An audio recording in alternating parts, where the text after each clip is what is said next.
Good day mga ka-DIYers. So, ngayong araw na ito, meron tayong aayusin na speaker, instrumental speaker na Crown. Ito yung mga malalaking speaker ng Crown. Ang model nito is Crown BF X151 na 700 watts. So, ang problema ng speaker na ito is walang sound na lumalabas dun sa kanyang tweeter. So, yung bass lang ang gumagana. So ngayon, aayusin natin yan. So unang-unang step na gagawin natin is tatanggalin natin yung mga screws sa palibot ng ating mesh screen. Okay? So after nating matanggal yan, matatanggal na natin yung mesh screen natin, is tatanggalin natin yung tweeter horn. Yung tweeter horn, yan yung nakikita nyo yan sa taas, sa baba yung bass. Dalawang speaker lang yan. Dahil instrumental speaker ang ating aayusin, no? So, tatanggalin din natin yung screws na nakapalibot na yan. Dahil ang gagawin natin dyan is papalitan natin yung diaphragm ng tweeter.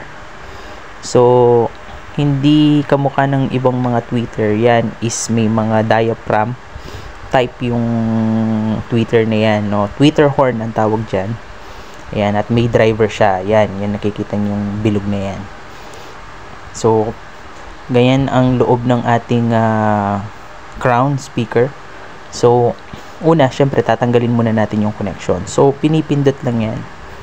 Okay, pupush lang natin yan and then, matatanggal na yung wire. No? So, step by step, para just in case na ganito yung maging problem ninyo sa mga speaker ninyo, is kaya nyo nang gawin mag-isa, no? Bili na lang kayo ng parts na kailangan. So by the way, first time din natin ulit na gagawin yan. So dahil sira na nga, naisipan kong why not ayusin ito. Okay, ayan.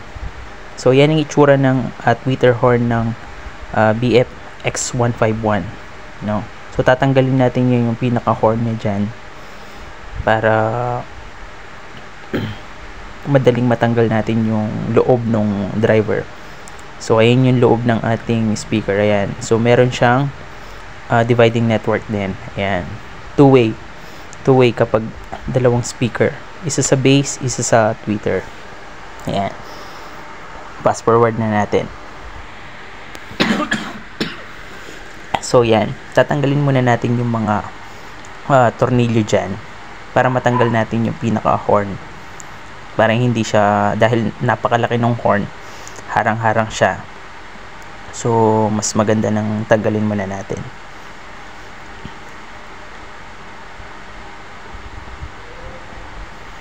Ayan. So, yan na yung pinaka-driver. Ang tawag dyan, kung hindi ako nagkakamali, is compression driver. At sa loob niyan, ay may tinatawag tayong voice coil diaphragm. Ayan. Ayan yung itsura. Yan yung papalit natin dyan. So, yan yung reason kung bakit kapag nawala bigla yung tweeter is yan ang unang nasisira. Yan. So hindi naman papalitan yung buo, pati yung driver, hindi siya. Yung diaphragm lang. Ayan. So ngayon tatanggalin natin yung tatlong screws na para mabuksan natin yung pinaka cover niya at makita natin yung loob niyan. Dahil nasa loob na yan yung ating diaphragm, yung ating voice coil diaphragm. So nabili lang natin yan sa halagang 170 plus, pero umabot din siya ng 200 pati yung shipping fee. And so tignan din yung mga markings, no? So yung red dot na yan means for positive, no?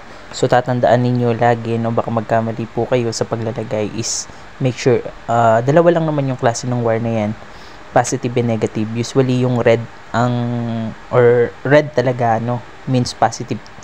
So yung nabili nating diaphragm dyan is hindi siya color coding kung hindi plus or minus. So dalawa lang naman yan, kung hindi plus minus, red and black. Red means positive, black means negative. Ayan. So kapag natanggal na natin yung pinaka lock ng ating voice coil diaphragm, yan yung tinatawag, yan yung nakikita yung bilog na yan, yan yung tinatawag na diaphragm. Ayan. So, yun yung papalitan natin, no? So, nung tinignan ko yan, dun sa winding niya, dahil napakaliit na mga winding na wire, is merong putol. So, hindi ko na ni-repair dahil mura lang naman ito, no? Palitan na natin ng bago. Ayan. So, yan. In-order pa natin yan mula sa China. At saktong-sakto naman siya, no? Ayan. Tapos, meron din pala siyang plastic cover, no? So, baka mahirapan kayong mag-shoot sa mga screws, no? Ayan. Make sure ninyo na naka-shoot yung mga butas ng plastic cover. Parang pinaka-spacer niya, no? Ayan. So, ayan. After matanggal yon, ibabalik lang natin yung mga screws. As in, parang nakapatong lang talaga siya. Wala namang, hindi naman siya komplikado, no? Kaya, kahit kayo, kayang-kaya nyo gawin yan. Kayang-kaya mo nang i-repair yung speaker mo ngayon, no? Ayan. Ayan. So, halos yung mga ginagawa nating videos ngayon is mga speaker, no? Dahil mahilig talaga akong pag-aralan yung iba't ibang mga bagay. So, ngayon is nasa line pa ako ng speaker. So, halos gusto kong matuto tungkol sa mga speakers kasi. Ayan. So, ilalak na natin yung connection niya. So, yan, may positive dyan. So, i-connect natin ang red connection, means positive, no? Meron yung plus dun sa gilid, no? Hindi lang masyadong kita sa ating video. Pero meron naman ayun, yan, negative ba yun? Nakikita nyo yung parang line na yun sa tabi nung So, luluwagan lang natin yung isang screws dyan, tapos ilalagay natin yung clip ng negative connection, and then lock. So, kapag na-secure mo na yan, ibabalik mo na ulit yung cover ng ating driver. Yan. Ayan. Napakadali lang niyang gawin, no? So, sa aking pag-aaral, no, ng mga iba't ibang mga bagay, is na-realize ko na napakadali lang palang gumawa ng mag-setup ng speaker. Ayan. So, kung interesado ka naman palang gumawa ng isang active speaker, katulad ng ginawa ko, ayan, yung sample, nilagyan ko pa yan ng trolley, no, yung meron kang speaker na hindi na ginagamit at gusto mong gawing itong, na hindi na gumagamit ng amplifier, ay may isa tayong video, so pwede mong tignan. Ilalagay ko na lang yung link sa ating description kung gusto mong matuto pa paano gumawa ng active speaker. Ayan. So, ngayon, binabalik na lang natin yung mga screws dyan. Napakadali lang gawin, no? Ayan. So, tapos na siya. So, ang next step natin is ititest na natin. You know. Ayan. May sound na siya. Okay? Okay na siya. So, ngayon, ibabalik na natin yung horn yan.